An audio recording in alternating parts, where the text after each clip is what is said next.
عمران خان نے جس سائفر کو اپنے سیاسی مفادات کے لیے استعمال کیا، علی زیدی کے ایک انٹرویو سے اس کی تمام حقیقت آشکار ہو گئی۔ آج اس ویڈیو میں بات کریں گے اس چیز پر اور اس حقیقت کو بے نقاب کریں گے۔ اسٹے ٹیون ود اس۔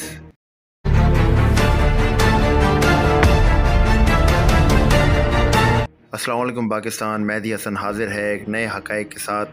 ناظرین، سائفر کی وہ حقیقت جسے 8-9 مہینے سے پاکستان کو یرغمال بنا کے رکھا ہوا ہے اور پاک فوج کے خلاف ایک سوچی سمجھی سازش کے تحت ایک محاذرائی شروع کر رکھی ہے، اس کا آخر اختتام ہو گیا۔ علی زیدی کے انٹرویو نے وہ تمام حقائق سامنے آشکار کر دیے جس کو چھپانے کے لیے ایک سیاسی جماعت کے لیڈر نے کئی مہینوں کی ایک انٹرنیشنل کانسپیریسی کو پاکستان پر مسلط کر رکھا تھا، وہ بھی آرم فورسز کے خلاف، پاک فوج کے خلاف، یعنی کہ پاکستان کو لیبیا بنا دیا جائے اور کرنل قذافی کی طرح یہاں کے تمام مخلص اور محب وطن جرنیلز کو قتل کر کے عوام کے ہاتھوں اس کی تباہی کی شروعات کی جا سکے۔ لیکن اللہ کا شکر ہے لاکھ کہ اس کا اب اختتام ہو گیا اور ہمارے ہی جاں بازوں نے اس کی تمام تر حقیقت کو آشکار کر کے رکھ دیا۔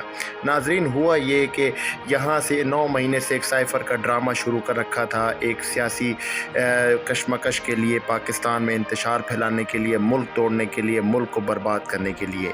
ملک دشمن عناصر کے بیچ میں اور عوام کے بیچ میں صرف اور صرف پاک فوج حائل ہے جس کے خلاف یہ سازش کی گئی تھی۔ ناظرین، ہوا کچھ اس طریقے سے کہ علی زیدی کا ایک انٹرویو ہوا ایک یوٹیوبر کے ساتھ جس میں سائفر کو ٹاپک بنایا گیا۔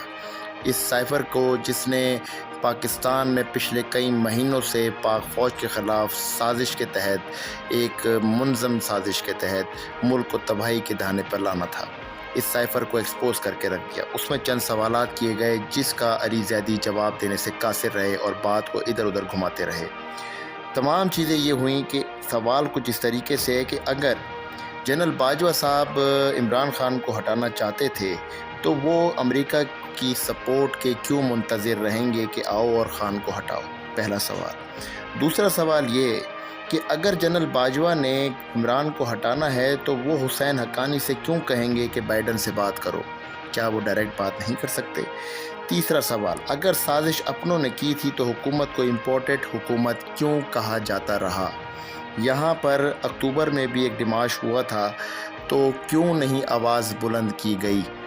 جنرل باجوہ کیوں بولیں گے بائیڈن کو کہ عمران خان اینٹی امریکہ ہے جبکہ اس کے ڈیلیگیشن آ کر خان صاحب سے ملتے رہے؟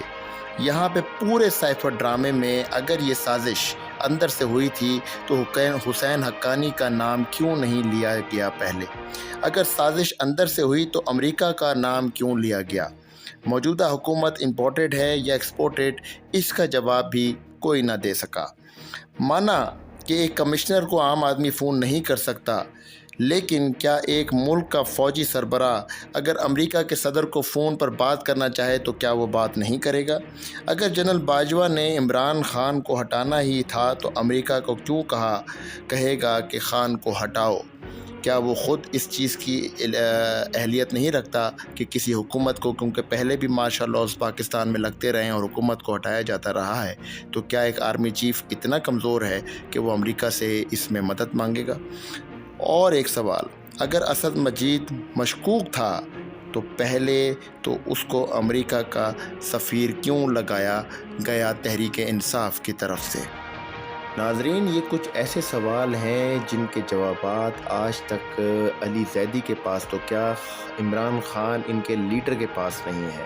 انہوں نے دراصل یہ تمام تر چیزیں جو کی گئیں وہ یہودی ایما کے اوپر بھارتی سازش کو پروان چڑھانے کے لیے، تاکہ پاک فوج کو رستے سے ہٹوا کے یا یہاں پہ لیبیا جیسے حالات کریٹ کر کے جرنیلز کو، محب وطن جرنیلز کو عوام کے ہاتھوں قتل کروا کے، یا عادل راجہ جیسے بھگوڑے شاطر دماغ شیطانی چالیں جو بھارتی ایما کے اوپر پاکستان کی افواج کے خلاف ہردہ سرائی میں لگا ہوا ہے، اس کو پلیٹ فارم مہیا کر کے اس طرح کی